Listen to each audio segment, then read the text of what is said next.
통계 분석을 기초 개념에서 이 모집단과 표본이 뭔지, population, sample. 모집단은 여러분들 잘 알다시피 전체 집합이고 표본은 그것의 부분이잖아. 그 다음에 중심극한 정리, 아주 중요한 센트럴 리미트 디어럼, 줄여가지고 CLT라고 하기도 하고, 그 다음에 자유도, degrees of freedom, 그 다음에 유의 수준, 그지? 어떤 조심해야 되는 정도의 수준, 또 중요한 정도의 수준 얘기하는 거고, 그 다음에 척도, 스케일에 대해서 볼 수 있도록 하겠습니다.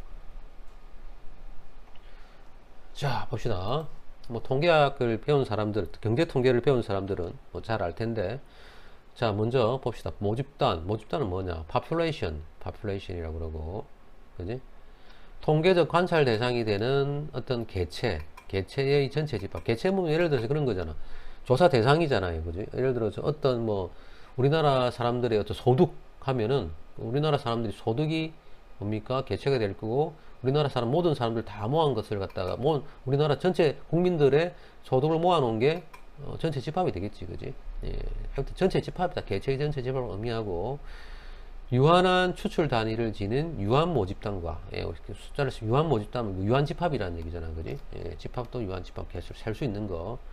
그다음 무한한 추출 단위를 나타내는 무한 모집단위로 나타낸다, 그지? 우리 그림으로 벤 다이어그램으로 나타내면 이렇게 나타내는 거지, 그지? 모집단, population이고, 그죠? 사실 이 모집단은 원체 방대하기 때문에 우리가 다 이걸 다 조사할 수가 없죠. 다 조사할 수가 없단 말이야. 실제는 다 조사하면 가장 정밀한데, 너무 숫자가 많기 때문에 뭐 숫자를 갖다 잘못 세거나 컴퓨터에 입력하는 과정에서 어떻습니까? 잘못 입력해가지고 에러가 발생될 수 있습니다. 그죠? 됐습니까? 자, 모집단이고, population이라고 얘기하죠. 조사 대상의 전체 집합. 그죠? 됐고. 그래서 우리나라 전체 모집 통계청에 코시스에, 통계청 여러분들이 코시스에 들어가면 조사 전체 집합으로 하는 게 있죠. 인구 총조사, 그지? 인구 센서스, 인구 총조사. 이게 몇 년 단위로 합니까? 5년 단위로 하는 거 있잖아. 그래서 모든 통계의 모집단이 되는 거죠. 인구 총조사 5년 단위로 한다. 그지? 중국 같은 경우는 인구 총조사 잘 안 되겠죠. 뭐 조사, 땅덩이 워낙 넓으니까, 뭐 조사하러 가는 뭐 하루 이틀 사이에, 뭐 한 달 사이에 뭐 엄청난 사람이 늘어나 보니까 조사 정확하게 안 되는 거죠. 사람들 개개인의 뭐 칩을 장착하지 않는 이상. 예, 그렇고요. 자, 그 다음에 표본, 샘플. 이 모집단을 전체적으로 시간적으로 또 경제적으로 비용적으로 조사하기 어렵기 때문에 우리가 모집단 전체를 조사하지 않고 항상 어떻습니까? 모집단에서 조사 대상으로 추출된 일부인 부분 집합만을 사용한다. 즉 표본을 추출해서 이걸 갖다 표집이라고 하는데 영어로 샘플링이라고 합니다. 그래서 모집단으로부터 표본을 뽑아내 가지고 표집해 가지고 표본 추출해서 샘플링 해 가지고 표집해 가지고 이 표본을 가지고 우리가 조사를 하죠. 예, 코끼리의 다리죠. 코끼리의 기죠. 그러니까 우리가 이 표본을 뽑을 때는 항상 조심해야 되겠죠. 그지? 모집단을 갖다가 잘 대표할 수 있는 그런 표본을 선택해야 되지. 또는 표본을 뽑을 때는 여기서 이렇게 표본을 뽑을지, 여기서는 5개 뽑았는데 여기서는 2개 뽑고 이러면 안 되지.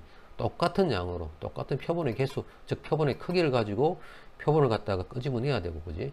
예, 표본 끄집어내. 그 다음에 동일한 확률로 뽑아내야 되겠죠. 그래야지 이 오차를 계산할 수 있잖아. 오차를 계산할 수 있기 때문에 어떻습니까? 모집단과 표본은 시스템적으로 같을 수가 없잖아. 그렇기 때문에 항상 오차가 발생될 수밖에 없고, 시스템적으로 그 오차를 계산할 수 있기 때문에 어떻습니까? 우리가 이 표본을 갖다 뽑아내서 확률을 계산한단 말이에요. 그래서 이 표본을 가지고 모집단이 어떻다라고 우리가 얘기를 해줄 수 있다는 얘기죠. 이게 바로 통계적 추론이잖아, 그지? 표본을 가지고 모집단이 어떻다, 그지? 자, 다음 용어 특성치는 뭐냐? 어느 집단의 특성을 나타내는 각가지 수의 값, 특성치인데, 특히 우리 모집단의 특성을 나타내는 값, 특성치를 우리가 뭐라 그런다? 모수 또는 모수치인데 그냥 모수라고 합니다. 모집단의 특성을 나타내는 값을 모수라 그러고, 그지? 그 다음에 표본 집단, 즉 표본 집단의 특성을 나타내는 값을 우리가 뭐라 그러냐면은 표본 통계량 줄여가지고 통계량이라고 합니다. 자, 모집단의 특성을 나타내는 값을 모수, 그지? 파라메타 이런 말을 하지, 그지? 파라메타. 그 다음에 표본 통계량, 표본 집단의 특성을 나타내는 것을 갖다 우리가 통계량 또는 표본 통계량이라고 합니다. 그래서 일반적으로 가장 많이 쓰는 그 모수에는 뭐가 있냐면 모평균, 모분산, 모표준 편차, 그지? 그 다음에 모 비율이 있습니다. 그리스어로 이렇게 나타냅니다. 이걸 갖다 뮤라고 나타내요. 뮤, 모평균 뮤, 모분산 시그마 제곱.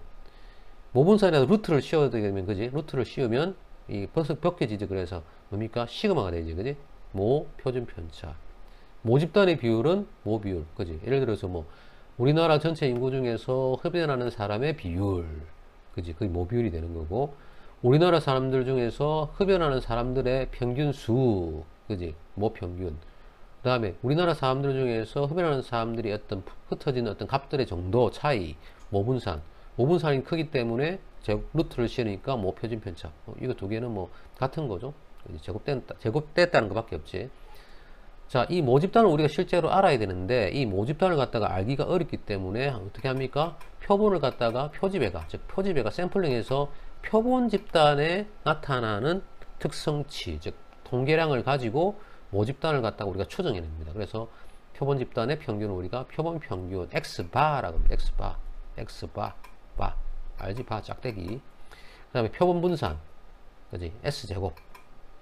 루트 씌워주면 표본 표준 편차 S. 네, 표본 비율은 소문자로 나타납니다. 소문자로. 모 비율은 대문자지만은 뭡니까? 표본 비율은 소문자로 나타납니다. 됐죠? 됐습니다. 자, 이게 우리가 모수, 그 다음에 통계량, 표본 통계량, 모집단의 표본 평균과 표본 분산과 표본 비율을 가리고 모집단의 평균 뮤, 모집단의 분산 시그마 제곱, 모집단의 비율 P가 어떻다라고 우리가 추론할 수가 있다라고 하는 거죠.